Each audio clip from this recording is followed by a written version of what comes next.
Thanks a lot for staying with us on TVC Breakfast. The presidency has responded to concerns regarding the tax reform bills, highlighting the extensive work that has gone into their formulation. According to the special advisor to the president on information and strategy, Mr. Bayo Onanuga, the bills will not impoverish the North, labeling such claims as reckless. The presidency asserts that the purpose of the bills is to improve the quality of life for Nigerians, particularly for the disadvantaged, rather than harming the economy of any region.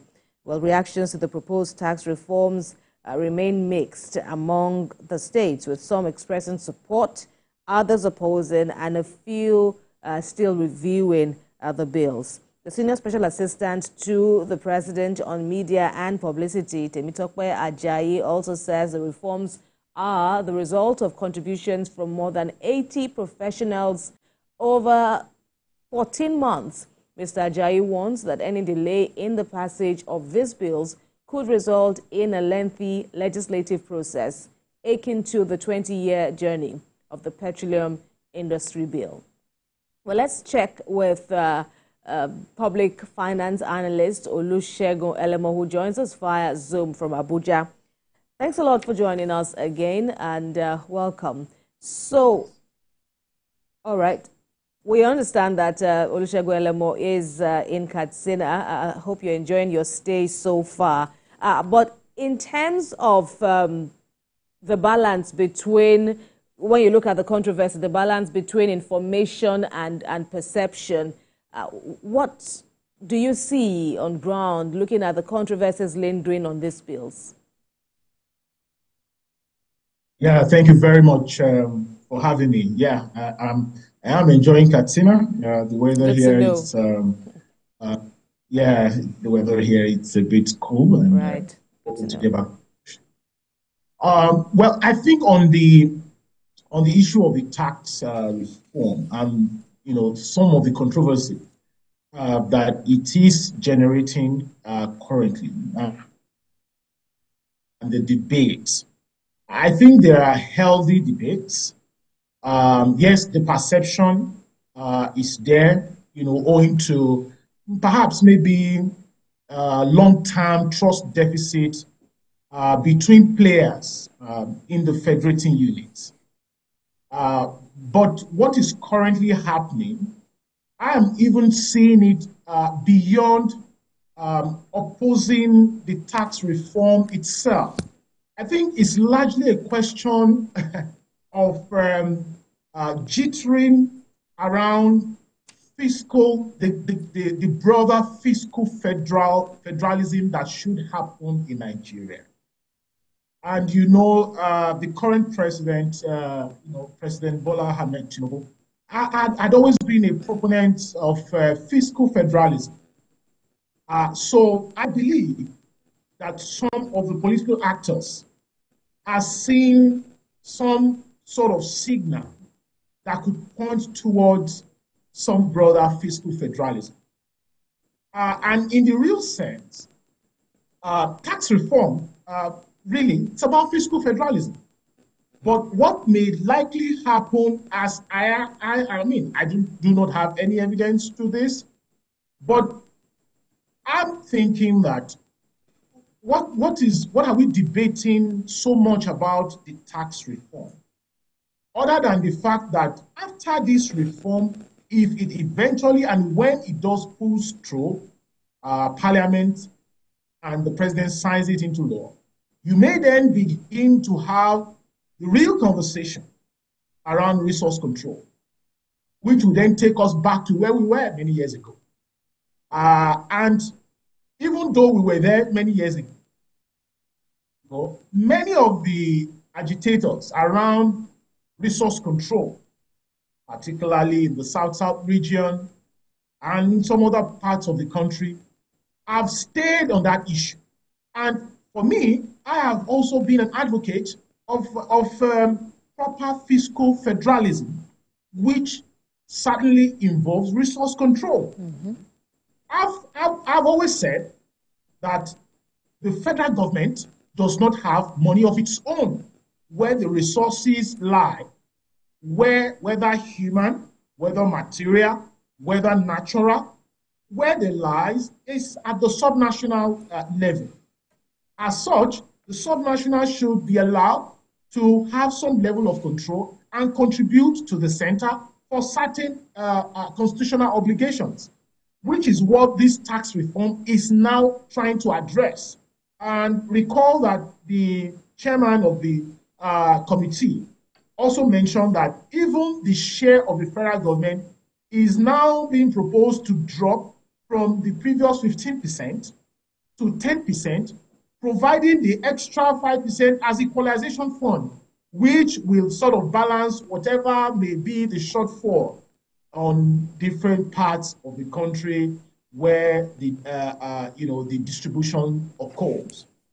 I think that yes, there are certain issues that have been pointed out. For instance, the need not to jack up the VAT from the current 7.5% to 15% in 2025, which may likely trigger inflation, considering that the economy is still undergoing some sort of stability measures. So those are things that perhaps need to be looked into. But in terms of the conversation around whether the larger stakeholders have been consulted or the need to consult more and all of that, I think the best place where the consultation can happen is at the National Assembly. And the bill is before the National Assembly. The bill should be allowed to proceed through the legislative procedure and let the consultation happen there. Let there be public hearing. Let all the actors come forward with their submission and let the representatives who are in the National Assembly then have that consultation and healthy debate around what should happen. And if the bill does say true, the president assent to it. But like I said, the bigger issue is with resource control. Yes, of course. That seems to be a bigger issue with some northern state governors opposing this tax reform bill. But my own will be on the benefits many of these states will tend to gain. What will be their gain when it's eventually passed into law? Of course, we know that it's gone skilled second reading at the National Assembly. But at this point, what will the states benefit if this is eventually passed into law? How will this benefit them? It's very simple.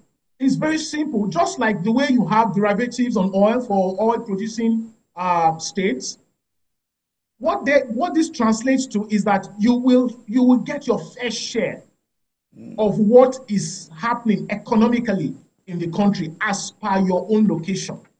Okay. If, for instance, you've had a situation where the sharing formula has been skewed in favor of a particular part of the country, then what you need to do is to enhance economic activity in your state and make sure that you then get a fair share of what is happening in terms of the VAT distribution. But what is important is that everybody, every state, are treated equitably in the sharing, of VAT revenue. And again, is that some have said that even some of these collections should be done, by state government.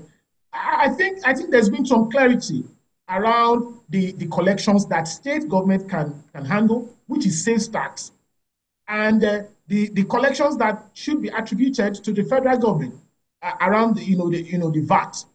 So if the federal government, and owing to the fact that there's now going to be some more restructuring around the Federal Inland Revenue Service, which will now be called the National Revenue Service, which will handle broader revenue matters and link up properly with subnational agencies in that regard. So I think that the benefits will be that states will now sit up, the incentive to reflect economic activities, the incentive to think critically on the part of leadership at the subnational level. as such, impacting economic activity in their state, and then, widening that revenue basket that can now allow them to address socioeconomic priorities for citizens. I think that is the goal. We should look at that and not, throw up other kinds of sentiment that can hurt our economic. But there are concerns that some states are not viable enough to look inwards, with some other state governors saying the only state that will benefit will be Lagos and possibly Rivers State because they have a large internally generated revenue. Well, you see, again, it's a question of what have you been doing? What have you been doing in terms of development in your state? If you say your state is not viable, yes, we understand that in terms of revenue generation. And that's why the 5% equalization fund is now being withdrawn from the federal government to say, no, federal government cannot take 15%, should retain 10%. And then a 5% should now be used as equalization fund to now balance up, what's happening. But certainly, you cannot, because you are, disadvantaged, and then perpetually keep me at disadvantage point. It's not working because, currently we understand that 2 states are in court. Lagos State is in court. Rivers State is in court. And the fear is that if they get through the Supreme Court on this issue, it may even throw up, further agitation, which will be much more difficult to manage at that time. Rather than waiting till that time, let's address it politically in such a way that everybody comes to the table and negotiate. In any case, the bill is before the National Assembly, like I said. There could be some more consultation. The governors who are saying that they have not been properly consulted through the NEC can engage with the lawmakers in their states, the federal lawmakers in their state, and tell them their position on this issue. Right. And the federal lawmakers will then come back to Abuja and debate based on those considerations. All right. So you're hopeful for that. Excuse me. You're hopeful for that perhaps we'll make progress now that the National Assembly is on top of the situation. But from your end, what is wrong with the arguments proffered by some northern leaders? Because we also have other northern leaders who are lauding the virtues of this bill. But for those who are kicking against it, what is wrong with their argument that VAT ownership should be based on equality and population of states rather than consumption location? No, it cannot be based on population. You cannot do that. You cannot do that. I think. Why? Because it's consumption tax. It's not a population tax. It's not. So it's consumption tax. And if it is consumption tax, let it be based on where the economics are happening. And that is the argument of the committee in the proposal, saying that we have to, address this in a way that it should be addressed. And like I said, at the end of the day, what is the concern is that revenue inflows will shrink to certain places, but it's going to be a matter of time. At the end of the day, what is important is that people continue to look inwards and expand their economic base at their own level, invest in infrastructure, invest in the kinds of activity that will reflect those economic indicators that can now, attract more revenue to the states. But that appears long term. If you are going to stay on this issue, appears long term. How soon will residents get deliverables? But we have been here pushing this issue for how many years, how many decades?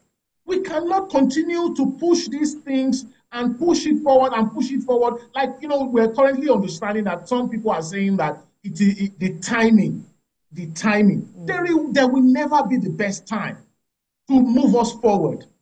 There will never be the best time. And we just need to take certain decisions that will push the country forward and put leadership, especially at subnational level, on their toes. Right, and, Mr. and Elemo, let them understand the responsibility. all right. Leadership. You've also spoken about resource control, that is the bigger picture. People are also looking, opponents are also looking at the fears of further skewing the fiscal federalism structure with this centralization of taxation matters now. What are your thoughts, if it pulls through in the 4 bills? You see, there is no skewing of over centralization, right? Okay. Well, yeah. So, but the point is, at the end of the day, we're going to come back to this debate of resource control, and the actors are not leaving the debate table regarding that. And like I said, the broader concern for the actors who are opposing this move is that once this scales through, the next conversation will then come back again to the issue of resource control. And it's all has been on the table, is going to continue to be on the table. The states that are generating, I mean, in the real sense, every state are resourced. We just need to tap that resources. Though the resources these resources are diverse based on location of where the states are. We just need to tap it, you know, and ensure that we're able to translate it to some value that can bring in, revenue, increased revenue to those states. So even the northern area that people are saying that are under-resourced, the northern region is not under-resourced. What is happening right now is the exploration and exploitation of the resources of the north. And we need to get the leaders, whether in the north or in the south, to sit up and ensure that we explore the resources, both human, material, and natural, you know, to the advantage of our people in the states. And not just, you see, again, is that at the end of the day, what have we done with the revenue that we've shared for decades? What have we done? What have we done with it? Look at the level of poverty. So even when we are agitating for increased revenue or status quo to remain, what kind of status quo are we asking? Is it the kind of status quo that allows money to come to these states, these subnational entities, and they are not utilized for the people? So those are the conversations, and I think we should focus more on that rather than making us stuck with the debate on whether to maintain status quo with bad revenue distribution and all that. I think we should proceed with what it is. Whatever amendment that is required in the proposal before the National Assembly, the lawmakers should look at it and consult within themselves and with relevant agencies of the executive, find a common ground and push us forward, because the time is going and we need to move. Okay, so while we're talking about government and, of course, infighting up there between and the National Assembly and all of that, what's the benefit of this tax reform bill to the people? Well, I mean, there's been quite a lot. There's the question. There's the issue of empowering young people around the kinds of in the digital economy space, and how hiring Nigerians had always been difficult around the digital economy, and why this tax reform will now open up that sector and provide more opportunities for young people in the country. It's also, of course, the issue around exports. And again, is that we've had a situation where you don't even know the tax to pay whether as a private sector player or even a foreign investor who wants to come into the country, you don't know, and they just scattered everywhere. So when you now have the tax, provisions harmonized in one place, you create a one-stop document that then provides whether investors or private sector players or business owners, whether small or medium enterprises, that information that they need to stabilize, their activity with regards to tax responsibilities to government. I think that's also an advantage. The issue of relief for workers who are within the minimum wage bracket, that they are not going to be paying, payee, I think is a very good one. And we are just going to now focus on those who are, at the upper, threshold of the ladder, who now have more to give, which is, of course, the proper thing to do. Also, is that some items, some food items, housing, rents, and all of that, have now been exempted from VAT, which sort of, provide the kind of stability that should happen given the current inflationary pressure that we are in. I think these are very good points that we should focus on. Howbeit, like I said, there are other areas that have been mentioned that requires amendment, and I think the consultation should happen within the National Assembly. The public hearing should take place. The stakeholders should then come forward and make further submission. But I think we should proceed with what is needed to be done with regards to fiscal federalism, and then let's see the opportunities that lies ahead for every one of us. All right, Olusegun Elemo, we'll look forward to checking with you afterwards, after the procedures at the National Assembly, if it meets with your approval. But thank you very much, and